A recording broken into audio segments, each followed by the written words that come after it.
அடுத்தபடி இன்னொரு படி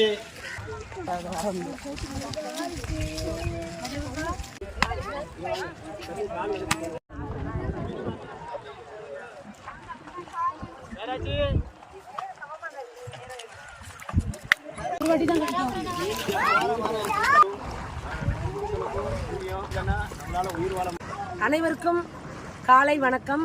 நம்ம இப்போ எங்கே வந்திருக்கோம்னா தாமிரபரணி நதிக்கு வந்திருக்கோம். என் பேர் வசந்தி. நான் வந்து தூத்துக்குடி வாகைக்குளம் வர்த்தக ரெட்டிப்பட்டியிலேருந்து வந்திருக்கேன். ஒவ்வொருத்தரும் ஒவ்வொரு ஏரியாவிலேருந்து எங்கள் மக்கள்லாம் வந்திருக்காங்க. இப்போ வந்து இந்த தாமிரபரணி தண்ணி வந்து ரொம்ப புனிதமானது. நாம் நீர் வெயில் காலத்துக்கெல்லாம் ரொம்ப அவசியம் தேவைப்படுது. நீர் வந்து எல்லாத்துக்கும் தேவைப்படுது. உங்களை எல்லாருக்கும் நல்லா தெரியும். இந்த நீர்நிலைகளை வந்து சாக்கடை மற்ற கழிவுகள்லாம் கலக்காமல் நீங்கள் வந்து நல்லா பாதுகாத்து வைக்கணும். ஏன்னா பார்வை இல்லாதவங்க நாங்கள் வந்து இந்த நதி வந்து எங்களால் பார்க்க முடியாது.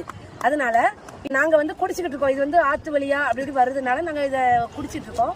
எல்லா ஊர்களுக்கும் மேக்சிமம் வரும் அந்த தண்ணி வந்து நாங்கள் குடிச்சிக்கிட்டு இருக்கோம். அதனால இதை பார்த்தது கிடையாது, நேரடியாக பார்த்தது கிடையாது.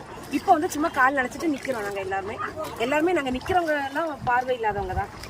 இது மாதிரி நீங்கள் வந்து பார்வை உள்ளவர்களாகி நாங்கள் தன்னம்பிக்கையாக பயன்படுத்துகிறோம், நம்பிக்கையாக இருக்கிறோம், வாழ முடியும். நீர் இல்லாமல் நம்ம வந்து வாழ முடியாது. அதனால் நீர்நிலைகளை நாங்கள் எப்படி பாதுகாக்கிறோமோ எங்களை மாதிரி நீங்களும் நல்லா இந்த நீரை வந்து பாதுகாப்பாக பயன்படுத்துமாறு உங்களை தாழ்மையுடன் கேட்டுக்கொள்கிறோம். நன்றி. அனைவருக்கும் வணக்கம். இந்த ஒரு சிறப்பான நிகழ்வு இந்த பார்வையற்ற அன்பு சகோதர சகோதரர்கள் ரொம்ப சந்தோஷமா இருக்கு. அவங்களோட இந்த நிகழ்ச்சியில கலந்துக்கிட்டுள்ள தாமிரபரணி நதியும் பாதுகாக்கணும் அப்படிங்கிற ஒரு விழிப்புணர்வை ஏற்படுத்துறது மீண்டும் ஒரு சந்தோஷமான நிகழ்வு தான். அவங்க வந்து சகோதரி பேச சொல்ல அவங்க வந்து ரொம்ப ஒரு உள்ளுணர்வாக தான் பேசுறாங்க.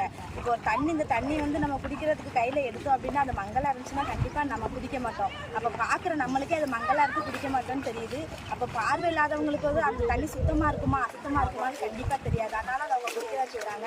அதனால அந்த நீர்நிலைகளை பாதுகாக்கிறது வந்து நம்மளோட தலையாய கடமை தான். அதுவும் தாமிரபரணி நதி அப்படிங்கிறது நம்ம பூமி தாய் வந்து நம்மளுக்கு கொடுத்து ஒரு வரப்பிரசாதமாக தான் இதை வந்து நம்ம வந்து பார்க்குறோம். தாமிரபரணி நதியை வந்து கண்டிப்பாக நம்ம வந்து சுத்தமாகவும் தூய்மையாகவும் வச்சுருக்கணும்.